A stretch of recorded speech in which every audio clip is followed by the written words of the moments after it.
नमस्कार, आप देख पा रहे हो आपका अपना YouTube चैनल अभिषेक क्लासेस राजस्थान। और बताइए कैसे हो आप सब। आशा करता हूँ आप सब ठीक होंगे, मज़े से होंगे, आपकी ज़िंदगी ठीक चल रही होगी। प्यारे साथियों, राजस्थान प्रदेश के अंदर आंगनवाड़ी में एक भर्ती आई है। इस भर्ती में आप लोगों को फॉर्म जरूर भरना चाहिए।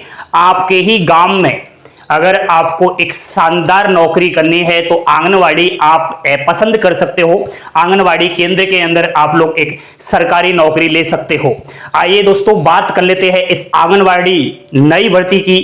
कौन इसमें फॉर्म अप्लाई करेगा, क्या शैक्षणिक योग्यता रहेगी, आयु सीमा, मैं कहता हूं यूट्यूब के इतिहास की, मैं कहता हूं आंगनवाड़ी की जानकारी की सबसे फर्स्ट नंबर पर वीडियो यही रहने वाली है, क्योंकि इसमें मैंने हर वो पॉइंट क्लियर करने की कोशिश की है। चाहे आप इस ब्रह्मांड में कहीं भी जानकारी ले लेना, लेकिन आंगनवाड़ी की आपको इस तरीके से समझाए तो कमेंट बॉक्स में मैसेज छोड़ देना। मैं YouTube चैनल पर वीडियो ही बनाना छोड़ दूंगा, क्योंकि मैंने बहुत मेहनत की है इस वीडियो को पूरा A से Z समझाने की। वोट पर डाल लीजिए, लाइक का बटन दबाना, और चैनल पर पहली बार विजिट किया है तो आपका अपना राजस्थान का YouTube चैनल है, सब्सक्राइब कर लो और बेल आइकन वाले घंटी दबा लो। राजस्थान प्रदेश की चर्चा हो रही है, आंगनवाड़ी सीधी भर्ती 2024 के अंदर आई हुई है उसकी। यह आंगनवाड़ी जो भर्ती है प्यारे साथियों, यह राजस्थान के जिले वाइज, तहसील वाइज, पंचायत वाइज और गांव वाइज आई हुई है। अब मैं बताऊंगा कौन से गांव के अंदर आई है यह भर्ती। पूरी की पूरी वीडियो देखनी है, छोड़ना नहीं है दोस्तों। आंगनवाड़ी में कौन कौन से पद पर यह भर्ती आई है? एक तो है कार्यकर्ता, दूसरा है सहायिका। कार्यकर्ता थोड़ा बड़ा पद होता है बजाय सहायिका के। शैक्षणिक योग्यता इसमें 10वीं है और 12वीं है। कार्यकर्ता के लिए जो फॉर्म अप्लाई करेगा उसकी योग्यता 12वीं रहने वाली है, और सहायिका की शैक्षणिक योग्यता ओनली 10वीं पास रहने वाली है। इसमें आयु 18 से 35 वर्ष तो जनरल कैटेगरी के लिए रहेगी।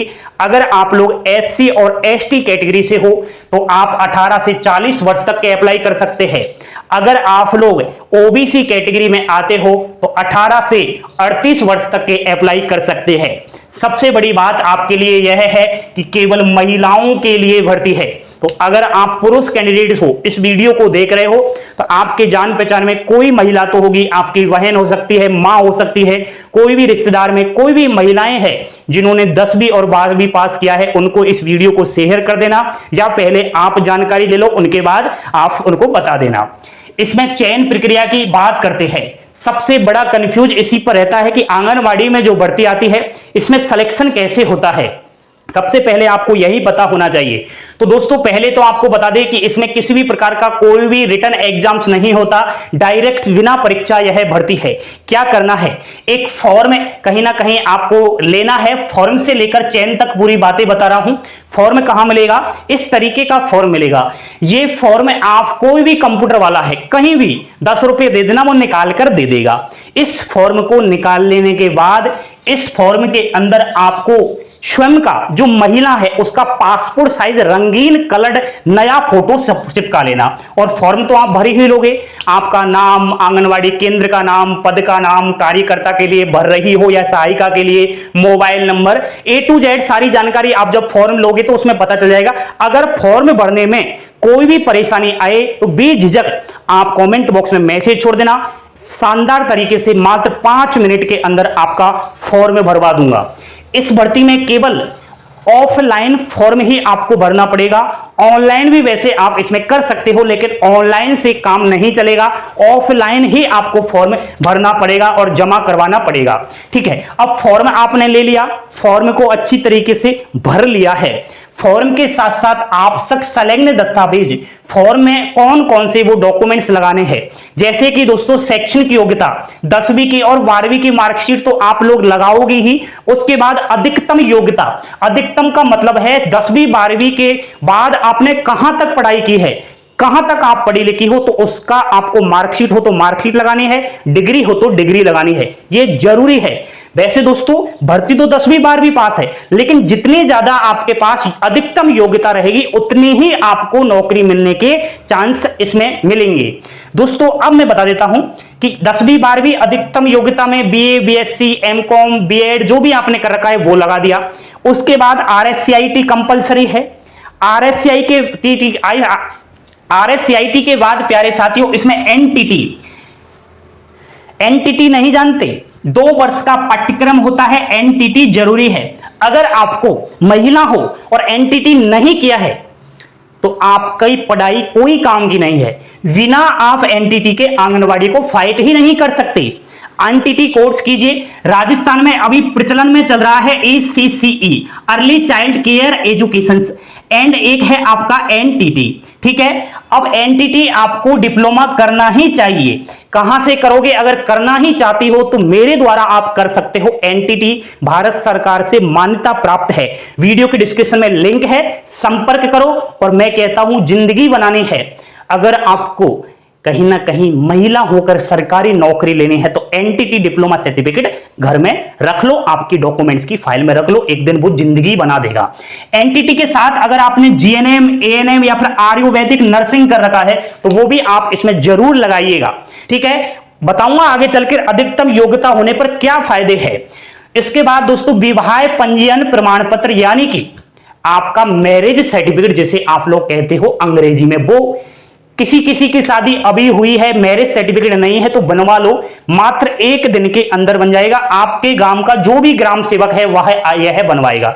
ठीक है, ससुराल पक्ष से बन जाएगा ये। ठीक है, महिला का जो ससुराल है ना वहां से बनेगा। बाकी इसमें अगर विवाह पंजीयन प्रमाण पत्र कैसे बनवाए इसके रिलेटेड वीडियो चाहिए तो मैं सेपरेट वीडियो बना दूंगा। नेक्स्ट, स्थानीय निवासी होने का कोई तो प्रूफ होना चाहिए, जैसे कि पहचान पत्र, जिसे आप लोग वोटर आईडी कहते हो। वोट डालने जाते हो तो वो राशन कार्ड, आधार कार्ड और राजस्थान में जन आधार कार्ड और चलता है, इनमें से एक तो डॉक्यूमेंट्स होना चाहिए, या फिर निवास प्रमाण पत्र जिसे डोमिसाइल कहते हैं। ठीक है, उसके बाद आप लोग SC ST कैटेगरी से हो तो आपकी जाति का प्रमाण पत्र, OBC से हो तो OBC की जाति का प्रमाण पत्र। नेक्स्ट, PWD कैटेगरी, जो विकलांग महिला है उनके पास सर्टिफिकेट होगा ही, 40% की विकलांगता के साथ वो प्रमाण पत्र आपका होना चाहिए। कार्य अनुभव, अगर कोई आपने पहले आंगनवाड़ी के अंदर काम कर रखा है तो ठीक है, वो सर्टिफिकेट आप लोग लगा सकते हो एक्सपीरियंस के तौर पर, बाकी यह कोई जरूरी नहीं है। ठीक है, विधवा, अगर कोई तलाकशुदा है तो वो प्रमाण पत्र आपके पास होगा ही। शौचालय बना हुआ है क्या घर पे? शौचालय बनवाना पड़ेगा, नहीं है तो शपथ पत्र बनवा लेना, कोई दिक्कत वाली बात नहीं है। शौचालय शपथ पत्र मात्र 5 मिनट के अंदर बन जाएगा। या तो आप पंचायत समिति में चले जाना, या तहसील के अंदर, या फिर आप कोर्ट के अंदर चले जाना। बहुत सारे नोटरी पब्लिक वाले होते हैं, वो मात्र आपसे 100 रुपए लेंगे, 100 रुपए में आपका शौचालय का शपथ पत्र वो दे देंगे। ठीक है, कोई दिक्कत वाली बात नहीं है। आपको इधर उधर सरपंच, प्रधान, ग्राम सेवक वीडियो के पास शौचालय प्रमाण पत्र लेने की कोई भी जरूरत नहीं है। ठीक है, वहां ये बन जाएगा जिस तरीके से मैं बता रहा हूं। ये सारे डॉक्यूमेंट्स लगाने हैं, इन सभी की फोटोकॉपी करवा लेना, और फोटोकॉपियों में जो महिला है उनके सिग्नेचर अवश्य करवाना। ठीक है, नेक्स्ट, इसके बाद दोस्तों सबसे बड़ी बात यह है कि बिना परीक्षा भर्ती हो रही है। सर आपने बताया कैसे इसमें चयन होगा?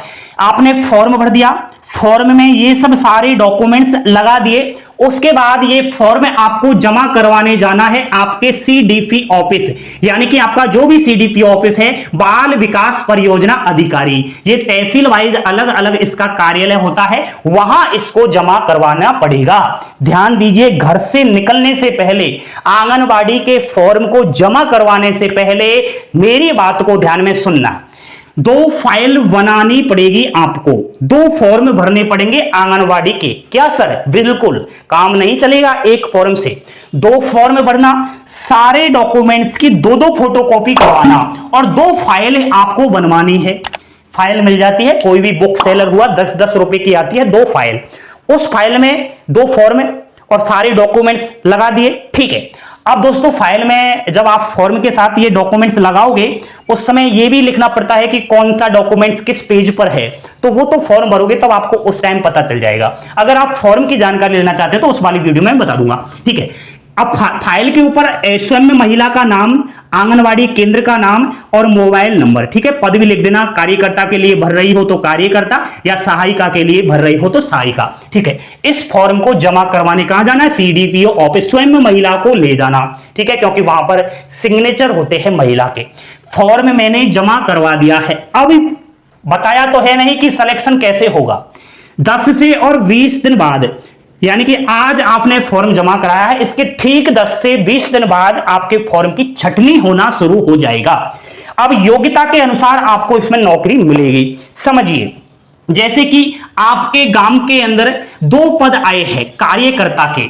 अब 2 पद के लिए यहां पर बात करूं, जिसके पास अधिकतम योग्यता रहेगी, जिसके पास अधिकतम पढ़ाई लिखाई होगी, वही महिला को नौकरी मिलेगी। फॉर्म में तो इसमें सारी दुनिया भरती है, क्योंकि 10वीं पास है वही फॉर्म अप्लाई कर सकता है, लेकिन 10वीं 12वीं पास महिला को इसमें नौकरी नहीं मिलती, क्योंकि आजकल आपने देखा होगा हर महिला के पास BA, BSc, BCom अन्य बहुत सारी अधिकतम क्वालिफिकेशन है। तो जिसके पास अधिकतम पढ़ाई होगी वही नौकरी लगेगी। जैसे कि किसी ने MA कर रखा है या B.Ed कर रखा है तो 2 नंबर इसके जुड़ने वाले हैं, BA के 1 नंबर जुड़ने वाले हैं। तो यहां पर टोटल दोस्तों हो जाते हैं, किसी ने BA के बाद ही तो MA और B.Ed होता है, तो केवल BA का नंबर नहीं जुड़ेगा, आपको 2 नंबर ही मिलेगा, ठीक है।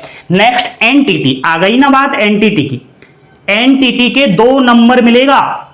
NTT नहीं की है तो माइनस में चला जाएगा 2 नंबर, इसलिए कह रहा हूं 2 नंबर से, इसमें 1-1 नंबर से रह जाती है महिलाएं। रहना नहीं है, चूकना नहीं है, आंगनवाड़ी में भर्ती दिलवा कर ही रहूंगा। NTT कर लिया, उसके बाद SC और ST का सर्टिफिकेट है ये आपके पास, 3 नंबर इसके मिल जाएंगे। जनरल से हो तो 1 नंबर जनरल का मिल जाएगा, OBC से हो तो 2 नंबर आपकी कास्ट का सर्टिफिकेट का मिल जाएगा। PWD कैटेगरी की महिला है तो उसको 2 नंबर मिलेगा, नहीं है तो -2 नंबर कर लेना, माइनस करते जाना इसमें आप। अगर आपके पास NTT नहीं है तो माइनस कीजिए, कोई भी क्वालिफिकेशन नहीं है, केवल 12वीं पास है तो -2 नंबर कर देना, ठीक है।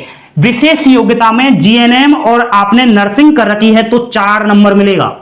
GNM और नर्सिंग वालियों की तो बल्ले बल्ले है। ANM के लिए 3 नंबर मिलेगा, टोटल 4 का पूर्णांक है।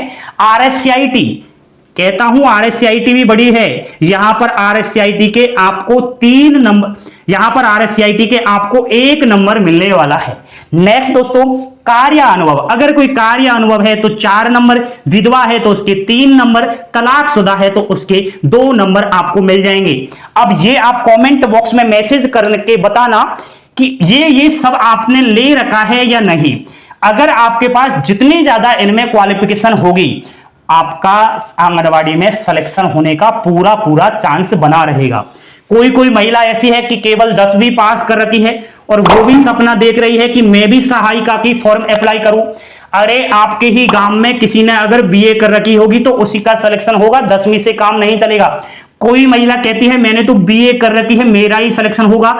अरे किसी ने अगर NTT कर रखा है, RSCIT कर रखा है, कोई GNM वगैरह कर रखा है तो उसका ही नंबर आएगा ना। जिसके पास अधिकतम योग्यता है उसको ही नौकरी मिलेगी।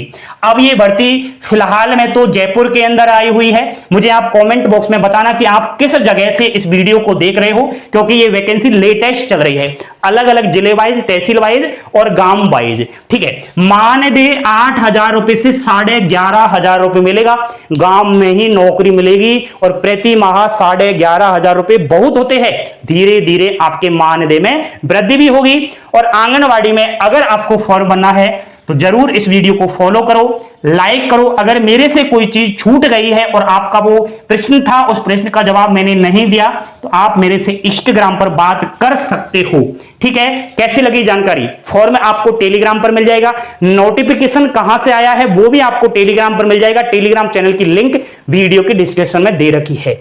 जानकारी पसंद आई, लाइक शेयर सब्सक्राइब करना ना भूले। जय हिंद, जय भारत, जय जय राजस्थान।